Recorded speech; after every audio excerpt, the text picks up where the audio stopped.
좋으신 아버지 하나님, 오늘로 새날을 주신 것을 감사를 드립니다. 주님의 은혜로 저희들이 성탄절을 또 앞에 두고 하나님이 우리에게 주신 그 큰 은혜를 다시 한번 기억하게 하시며 그 은혜들을 회복하고 그 은혜를 누리는 삶이 되어지게 하시옵소서. 하나님의 그 크신 사랑 다시금 깨달아 우리도 주님 사랑하는 귀한 은혜가 있도록 은혜 주시기 원합니다. 이 나라 이 백성에게도 정말 하나님께서 주신 그 은혜를 누리는 귀한 민족 되도록 은혜 주시기 원하오며, 오늘로 이 말씀을 듣고 우리 모두가 주님의 은혜 가운데 있는 복된 은혜가 있기 원하오며 예수님의 이름으로 기도하옵나이다. 아멘. 하나님 말씀은 이사야 50장 말씀입니다. 이사야 50장 1절부터 마지막 절까지 말씀입니다. 나 여호와가 이같이 말하노라. 내가 너희의 어미를 내보낸 이혼 증소가 어디 있느냐? 내가 어느 체주에게 너희를 팔았느냐? 보라, 너희는 너희의 죄악으로 말미암아 팔렸고 너희의 어미는 너희의 배역함으로 말미암아 내보냄을 받았느니라. 내가 왔어도 사람이 없었으며 내가 불러도 대답하는 자가 없었음은 어찌 됨이냐? 내 손이 어찌 짧아 구속하지 못하겠느냐? 내게 어찌 건질 능력이 없겠느냐? 보라, 내가 꾸짖어 바다를 마르게 하며 강들을 사막이 되게 하며 물이 없어졌으므로 그 물고기들이 악취를 내며 가라며 죽으리라. 내가 흑암으로 하늘을 입히며 굵은 배로 덮느니라. 주 여호와께서 학자들의 혀를 내게 주사 나로 권고한 자로 말로 어떻게 도와줄 줄을 알게 하시고 아침마다 깨우치시되 나의 귀를 깨우치사 학자들 같이 알아듣게 하시도다. 주 여호와께서 나의 귀를 여셨으므로 내가 거역하지도 아니하며 뒤로 물러가지도 아니하며 나를 때리는 자들에게 내 등을 맡기며 나의 수염을 뽑는 자들에게 나의 뺨을 맡기며 모욕과 침뱉음을 당하여도 내 얼굴을 가리지 아니하였느니라.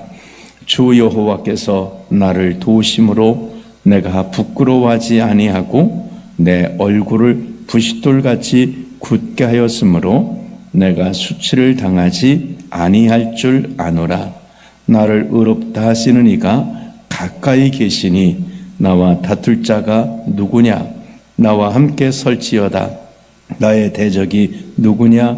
내게 가까이 나올지어다. 보라, 주 여호와께서 나를 도우시리니 나를 정지할 자 누구냐? 보라, 그들은 다 옷과 같이 헤어지고 좀이 그들을 먹으리라. 너희 중에 여호와를 경외하며 그의 종의 목소리를 청종하는 자가 누구냐? 흑암 중에 행하여 빛이 없는 자라도 여호와의 이름을 의뢰하며 자기 하나님께 의지할지어다. 보라, 불을 피우고 횃불을 둘러 띈 자여, 너희가 다 너희의 불꽃 가운데로 걸어가며 너희가 피운 횃불 가운데로 걸어갈지어다. 너희가 내 손에서 얻을 것이 이것이라. 너희가 고통이 있는 곳에 누우리라. 아멘.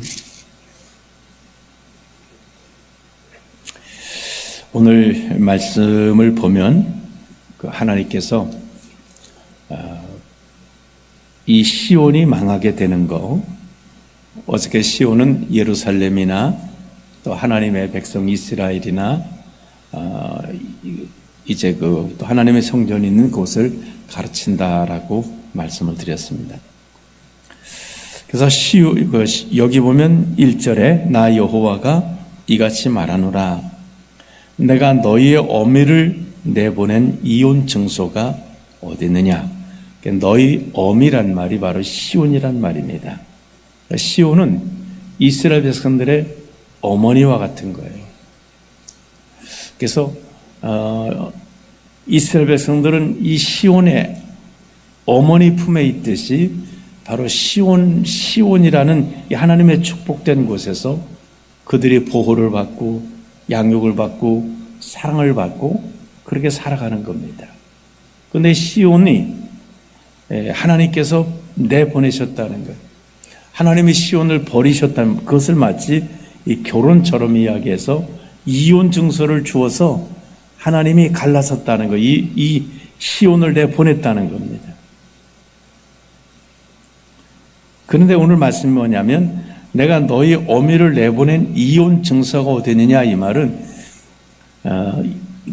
이스라엘 백성들에게는 그 여자들이 잘못하게 되면 이혼 증서를 주어서 내보냅니다.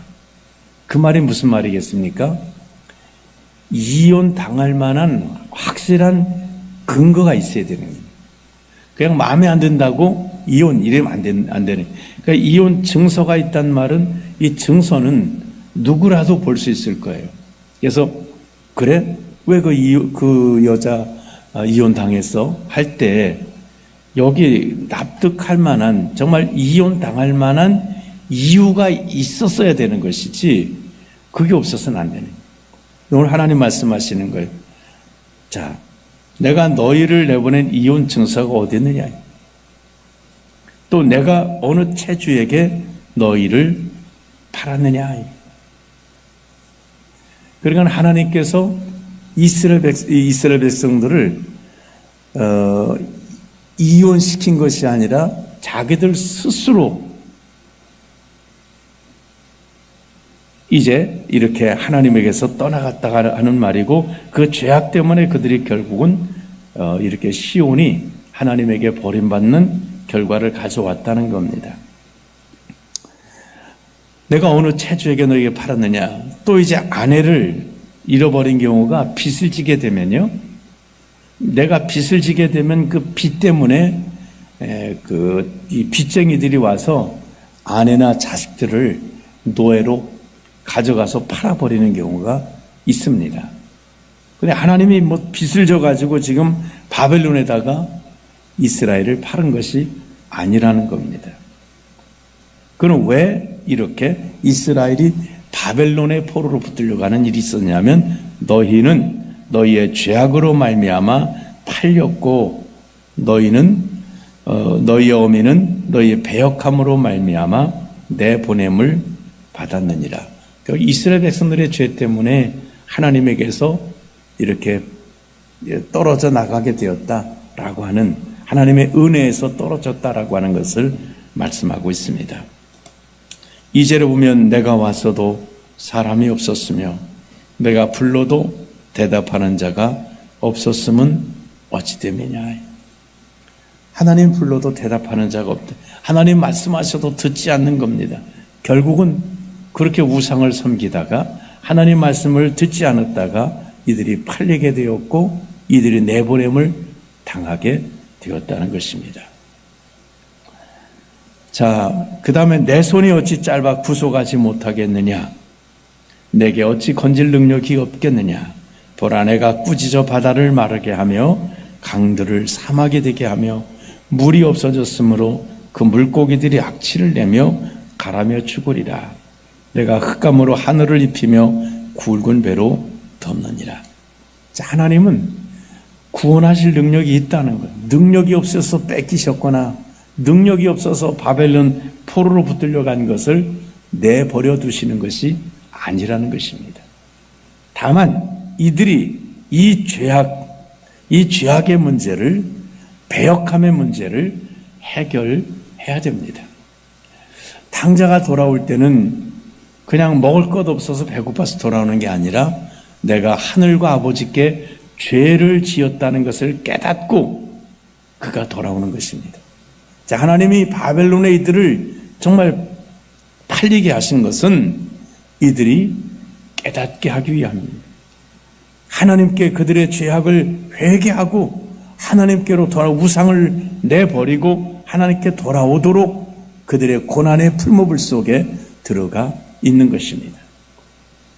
그래서 하나님의 구원의 능력은 언제든지 있다는 거예요. 이들이 회개하기만 하면, 돌아서기만 하면, 하나님께 믿음을 회복하기만 하면 하나님은 이들을 건져내실 수 있다는 거예요. 그래서 내가 건질 수 있다라는 것을 2절, 3절에서 말씀하시면서 하나님이 그럼 어떻게 우리를 이 죄 가운데 빠진 사람들을 구원하실지를 이제 말씀하고 있습니다.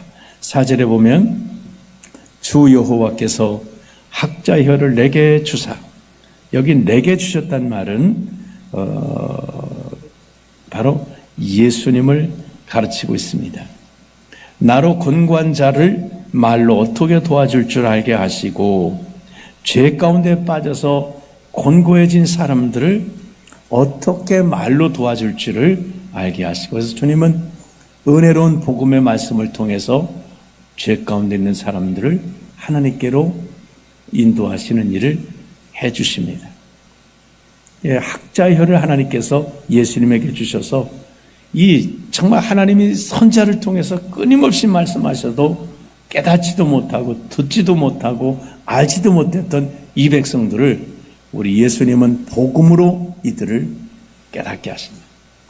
신약에 보면 예수님 입에서 나오는 은혜로운 말씀을 듣기 위해서 수많은 사람들이 예수님께 몰려왔고 그 말씀을 듣고 하나님께로 돌아오는 놀라운 일들이 있었습니다. 아침마다 깨우치시되 나의 귀를 깨우치사 학자들같이 알아듣게 하시도다. 우리 주님이 우리 귀를 깨우쳐 주셔서 듣지 못하던 귀를 열어 하나님의 말씀에 쏙쏙 들어오게 하신다. 그 말씀이 깨닫게 하신다는 거죠. 오늘날 우리도 늘 성경 읽을 때마다 주여 정말 저에게 학자들같이 알아듣도록 나의 귀를 깨우쳐 주셔서, 내 마음을 깨우쳐 주셔서, 내 눈을 깨우쳐 주셔서라고 우리가 그렇게 기도해야 될 줄 압니다. 5절에 주 여호와께서 나의 귀를 여셨으므로 내가 거역하지도 아니하며 뒤로 물러가지도 아니하며. 자, 예수님께서는 하나님이 그 귀를 열어주셨다는 거예요. 이 말은 이스라엘 백성들은 귀가 안 열렸어요. 듣기는 들어도 깨닫지 못해요. 우리도 귀가 안 열리면 듣기는 들어도 깨닫지 못해요. 그래서 요한계시록에 뭐라고 말씀하시죠? 들을 귀 있는 자는 들으라. 우리 귀를 뚫어야 합니다. 하나님, 내 귀를 열어주소서. 내 귀를 열어주소서. 근데 우리 예수님은 귀가 열리셨다는, 그 말은 하나님의 말씀을 들을 줄 아는 귀가 열렸다는 거예요. 그래서 내가 거역하지도 아니하며 뒤로 물러가지도 아니하며. 지금 예수님의 모습은 이스라엘과 아주 반대되는 모습이에요. 이스라엘이 왜 이렇게 버림당하고 팔림을 당하고 이렇게 됐냐면, 이렇게 귀가 열리지 않아서 아무리 선지자들이 말해도 그 말이 정말 깨달아지지도 못하고 그냥 거역하고 뒤로 물러가고 하나님께로 가까이 가는 게 아닙니다. 더 도망을 칩니다. 순종하지 않습니다. 이런 불순종의 죄악을 누가 해결하시는가 하면 예수님이 순종의 종으로 오셔서 그렇게 불순종했던 자들의 죄악을 주님이 다 담당하시고 당신이 하나님 앞에 순종하심으로써 생명의 길을 열어 놓으시는 거예요. 자, 거역하지도 않고 뒤로 물러가지도. 이건 예수님의 그 고난당하실 때를 생각해 보셔야 합니다. 도망갈 기회가 있으셨어요. 이미 아셨어요. 십자가에 못 박이실 거 아셨고, 또 요한복음 12장에 보면 헬라 사람들이 와서 선생님을 뵙길 원합니다. 그건 이제 그 해석은 헬라 사람들이 예수님을 모시고 가려고 그랬다는 거예요. 그 모시고 가면 예루살렘에서 십자가에 못 박아 돌아가시지 않는 길이 예수님에게는 열릴 수도 있었을 것입니다. 그러나 주님은 하늘의 밀이 땅에 떨어져 죽으면 열매를 맺는다고 주님은 그 십자가에 죽으실 일을 피하지 않으셨다는 거예요. 거역하지도 않고 물러가지도 않으셨다는 거예요. 그리고 겟세마네 동산에서 간절히 아버지 뜻대로 순종하기를 기도하셨습니다. 6절에 보면 나를 때리는 자들에게 내 등을 맡기며, 주님은 등허리에 채찍을 39대 되는 채찍을 맞으셨어요. 때리는 자에게 등을 맡겼지 때리는 자에게 등을 피하려고 그렇게 하지 않았다는, 나의 수염을 뽑는 자들에게 나의 뺨을 맡겼다. 수염 뽑으려고 하니까 얼굴을 막 도망가고 피한 것이 아니라 그냥 뽑도록 맡기셨다는. 이게 이제 이사야 53장에 가면 털 깎는 자 앞에 잠잠한 양같이, 자기 털을 다 깎아도 그냥 가만히 있는 양처럼 예수님은 하나님께서 당하기 원하시는 그런 고난을 다 당하셨다는 거예요. 왜냐하면 이게 대속의 고난이거든요. 우리가 받을 고난이, 주님이 만약에 한 가지라도 주님이 그 힘들다고 고난을 안 당하시면 그건 우리가 당해야 될 것 같아요. 근데 주님이 다 당해주신, 모욕과 침뱉음을 당하여도 내 얼굴을 가리지 아니했다.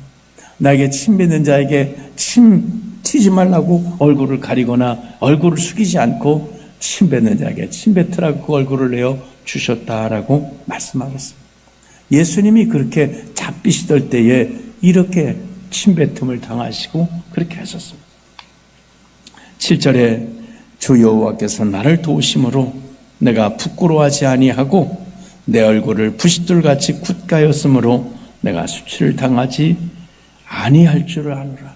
그러나 결과적으로 이렇게 하나님께 순종하는 것이, 이게 지금은 수치를 당하는 것 같지만 하나님께서는 예수님의 이름을 하늘과 땅의 모든 이름보다 더 뛰어난 이름을 주셨고 모든 자들로 무릎을 꿇게 하시는 영광스러움으로 나가게 하셨습니다.